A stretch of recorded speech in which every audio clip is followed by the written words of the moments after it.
আজ তোমাদের সঙ্গে একটা বিয়েবাড়ির ব্লগ শেয়ার করব। আর এটা ছিল আমার মাসি শাশুড়ির মেয়ের বিয়ে। আর বিয়ের কনেকে মেকআপ আর্টিস্ট না সাজিয়ে আমাকে কেন সাজাতে হলো, তোমাদের সঙ্গে ভিডিওতে পুরোটা শেয়ার করেছি। ভিডিওটা পুরোটা দেখো, সমস্তটা জানতে পারবে। তো চলো ভিডিওটা শুরু করা যাক। তো এটা হচ্ছে আমার সকালের হেলদি লুক।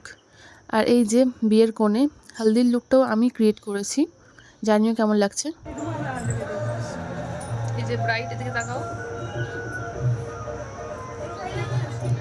তো সকালবেলা প্রথমে ঠাকুরকে প্রণাম করে ওর দিনটাও শুরু করলো। তারপর বাইরে এসে দেখি এখানে হলুদের তোড়জোড় চলছে, সমস্ত কিছু আয়োজন চলছে গায়ে হলুদের জন্য। এই তোড়জোড়গুলো চলছে, তার মধ্যে দেখলাম এখানে বরপক্ষ তত্ত্ব নিয়েও হাজির হয়ে গেছে।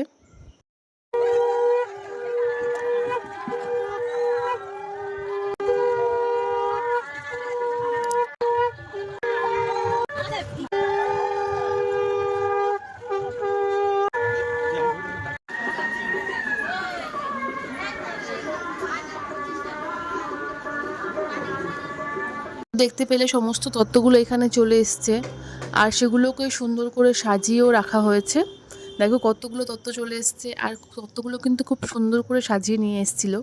তো এই সব তত্ত্বের সঙ্গে গায়ে হলুদের তত্ত্ব চলে এসছে। ছেলের গায়ে লাগানো হলুদ মেয়ের গায়ে লাগাতে হয়, সেই জন্য এতক্ষণ অপেক্ষা করা হচ্ছিল হলুদের রিচুয়ালস শুরু করার আগে। হলুদের তত্ত্ব চলে আসার পরে তারপরে হলুদের রিচুয়ালস এখানে শুরু হলো। তো প্রথমে মাসি শাশুড়ি মানে ওর মা প্রথমে হলুদ লাগাচ্ছিল, আর একটু বেশি কান্নাকাটি করছিল, কারণ ও একমাত্রই মেয়ে, মানে ওর কোনো ভাই বোন আর কেউ নেই, আর বিয়ে করে অনেক দূরে চলে যাবে, তাই মাসি একটু বেশি ভেঙে পড়েছিল। তা মাসি হলুদ লাগানোর পরে এখানে হলুদের রিচুয়ালসগুলো সব সম্পূর্ণ হয়েছে। তারপরে ওর বন্ধুবান্ধব সবাই একটু হলুদ লাগাচ্ছিল, সে সঙ্গে আমিও একটু হলুদ লাগালাম। তো ওকে হলুদ লাগানোর পরে আমার মুখে যারা যারা হলুদ লাগিয়েছিল আমিও তাদের মুখে একটু হলুদ লাগিয়ে দিচ্ছিলাম। যেমন এখানে দিদি ছিল, এই যে এখানে আরও অনেকেই ছিল, তাদের মুখে আমি হলুদ লাগিয়ে দিচ্ছিলাম। সবাই একটু আনন্দ করছিল। তো এইসব আনন্দ করার মাঝে দেখলাম যে ওকে নিয়ে চলে আসা হয়েছে স্নানের জন্য।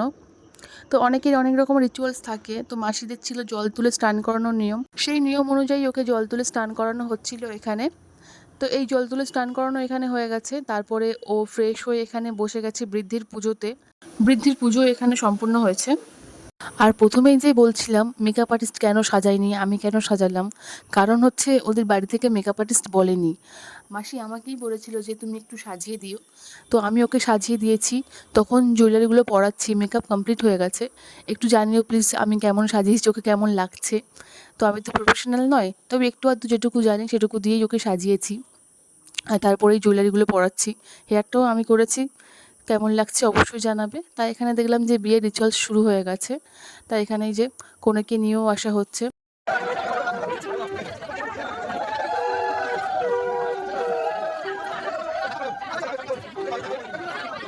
পাখি ঘোরানোর পরে এবার শুভদৃষ্টি রিচুয়ালসটা চলছে।